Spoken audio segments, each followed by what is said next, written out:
محترم یہ وہ مہینہ ہے جس میں پروردگار میزبان ہے. یہ آسان بات نہیں ہے کہ خداوند متعال جو کہ خالق کائنات ہے وہ اپنے مخلوق کی میزبانی کر رہا ہے. تو یہ آسان بات ہے. اور میزبانی بھی کیسے کر رہا ہے؟ آپ مجھے بلائیں اپنے گھر پہ مہمان، یا آپ کسی کو بھی گھر پہ بلائیں تو آپ کیا کرتے ہیں؟ جی آپ کے لیے یہ بنایا ہے، وہ بنایا ہے. آپ دسترخوان میں کھانا کھلا کر، چیزیں بنا کر میزبانی کرتے ہیں. جتنا اچھا دسترخوان ہوگا کہ بڑے اچھے میزبان تھے، بڑا انہوں نے ہمارا. لیکن یہاں پروردگار کیا کہہ رہا ہے؟ میں میزبان ہوں مگر میرے پاس بھوکے اور پیاسے آؤ. یعنی میں بھوک اور پیاس سے تمہاری میزبانی کروں گا. اور اس نے بھوک اور پیاس کے بدلے میں جو ریوارڈ دیے ہیں وہ دنیا کا یا کائنات کے نظام کے اندر کوئی بھی وقت، کیونکہ بات وقت کی ہے، تھوڑا سا غور طلب کیجئے گا، بہت زیادہ گہری فلسفی مجلس نہیں پڑھوں گا میں. زمانے پر رمضان یعنی ٹائم زون ہے. آپ نے جو دعا انشاءاللہ تلاوت کی ہوگی کہ جو امام سجاد علیہ السلام اللہم صلی علی محمد و آل محمد، امام نے جو دعا تعلیم کی ہے، امام جب پڑھ رہے ہیں چاند کو دیکھ کے جو دعا ہے امام کی، امام نے چاند کو مخاطب ہیں، چاند سے کہہ رہے ہیں کہ تم کتنی برکت والے ہو. تمہارے آنے سے جو ٹائم زون آ رہا ہے، جو ٹائم آ رہا ہے وہ اتنا برکت ہے، اس کی رحمتیں اتنی زیادہ ہیں کہ کوئی اور ٹائم اس کو پورا نہیں کر سکتا.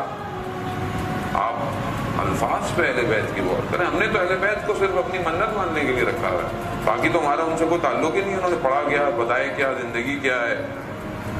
امام فرماتے ہیں کہ جو برکتیں اس مہینے میں ہیں، پروردگار چاند سے مخاطب کہ جو مہینے میں برکتیں آ رہی ہیں اس کو زمانے کی گردشیں زائل نہیں کر سکتی. یعنی جتنا ٹائم چینج ہو جائے، جو برکتیں ماہ رمضان دے گا وہ کوئی ٹائم آ کر اس کو خراب نہیں کر سکتا. اور جو پاکیزگی اس مہینے میں عطا ہوتی ہے اسے گناہوں کی آلودگی خراب نہیں کر سکتی. ایک ایک جملہ ایسا ہے کہ انسان صرف تفکر فکر کرتا رہے جانے بہت. اور یہ مہینہ تو اتنی دعائیں ہیں. لیکن بہرحال آپ بولیں گے ہم کتنی مولانا صاحب کتنی دعائیں پڑھیں؟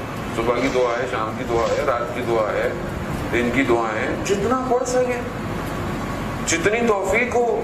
تھوڑا سا اس مہینے میں اپنے باقی کاموں کو سائڈ پہ کرتے ہیں. وہ کیا کر رہے ہیں؟ واٹس ایپ پہ 100 میسج میں روز پڑھتا ہوں. ٹی وی میں بیٹھا ہوا دنیا جہان کی خبریں میں بیٹھا ہوا دیکھ رہا ہوں. میرے خبریں دیکھیں بہت سارے ہمارے جو پاکستان اور ہندوستان جو بھی ٹی وی چینل ہیں، وہ اگر آپ رات کو نہیں دیکھیں گے تو آپ کی صحت پہ کوئی فرق نہیں پڑے گا. کم از کم اس مہینے میں نہیں دیکھیں تھوڑے دن.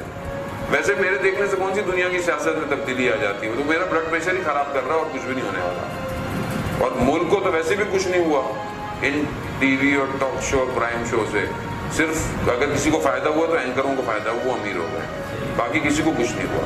تو کم از کم اس مہینے میں اپنی نظر کو چینج کروں، کم از کم اپنے لیے ایک اسکیجول بناؤں، ٹائم ٹیبل بناؤں کہ میں کس ٹائم پر اپنے لیے آخرت کا سبب پیدا کرنا ہے. عزیزان محترم، پتہ نہیں کس کو کیا پتہ یہ آخری رمضان ہو. کتنے لوگ ہمارے ساتھ تھے جن مرحوم کے لیے سارے ثواب کے لیے مجلس ہے، پچھلے رمضان میں اپنے گھر میں ہوں گے، وہ آج نہیں ہے ہمارے درمیان میں. خدا بھلا ان کی مغفرت کرے، اہل بیت کے ساتھ مشہور فرمائے ہمارے تمام مرحومین.